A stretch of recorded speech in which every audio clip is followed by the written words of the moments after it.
Listen, the greatest prayer ever prayed in the Old Testament was that David prayed. When God went to him and said, because you have had this desire to build me a temple, even though your hand is bloodied, so I can't allow you to build it. But you know what? I, God, am going to build you a house.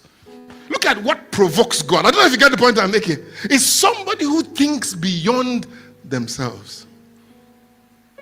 It's a difficult thing to share with church people because you are so bogged down with your problems that you think the reason why God saved you was to solve your problems. No. The minute you were saved, your problems were solved. You just don't know it yet. Or not necessarily solved in the sense that it's all over, but inside of you is the capacity to solve it. But let me make it a little bit worse. He says Jesus gave his disciples a permission. I want to play another video just now. You'll see it. I used to think that the only blank check ever given in the Old Testament, in the Bible, was the one he gave to Solomon. You'll be surprised that in the New Testament, he gave an even bigger open check. You'll see it in a minute. He actually said to himself, he says, whatever you ask. He didn't say, whatever you ask that is religious. He didn't say, what you ask that. Am I making sense? He just simply said, whatever you ask, I will do it. God, I want a vaccine against malaria. People are dying too much. You want that because you care for people who are dying? I give you. But what do we normally have? I want a Jeep. I want a house in Bodija. I'm not saying those things are wrong. I don't know if you get my point. I'm just saying you are not dreaming. Are you getting my point? And he says sometimes our theological conclusions prevent us from coming into the very thing he has proposed for us because we think we know more than we know. I think we need a generation of Davids because they connect with his heartbeat. You know, I don't know why anybody doesn't look at David and feel sorry. This guy is a murderer. Am I making sense? He takes a woman and have sex with her. She gets pregnant and he kills the husband. And yet God says he's a man after my heart. Saul didn't do that. Did you read it anywhere? Saul took another person's. They began to give examples. You know, I played a video of Obama for you 2 weeks ago. And you know what Obama said? He said, the way you become a Bill Gates is by putting your heart in solving a problem. Bill Gates did not want to become Bill Gates. That's not what made him Bill Gates. I don't know why people don't think like that. What made Oprah Oprah wasn't Oprah. I don't know if I'm making sense.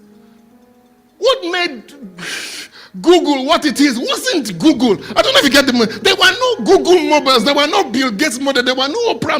It was their mission and their dream that made them into what they became. Many years ago, we had a German director come here to speak about screenwriting and all that. And he began to challenge us. He said, we have so many beautiful stories in Africa, we don't tell it. We keep listening. People don't know that whole Marvel series of Thor and all that is Shango. So one guy got up and said, I want to produce an Oscar-winning movie. So I laughed and I said, Oga, the people that won Oscars don't know they're going to win Oscars. What they did was produce the best movie they could produce, and it just happened to have won an Oscar.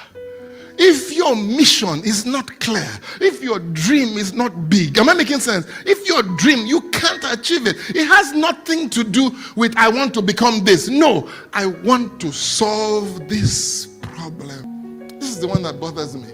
Have you noticed the only thing politicians use God for is, Oga, am I going to win or am I not going to win?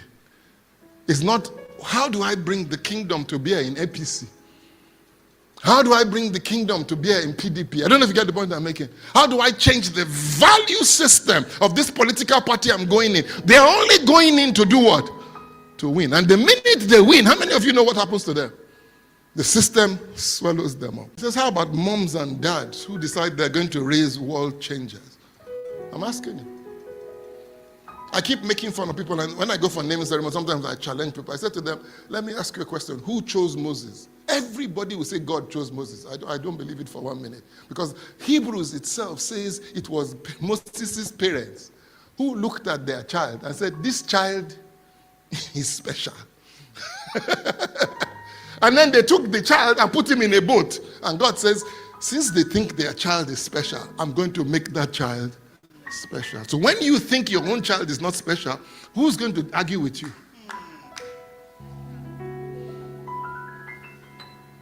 You told your child is nothing but a Nigerian hero. As a matter of fact, it's nothing but an Ibadan hero. Okay, Luyole State hero.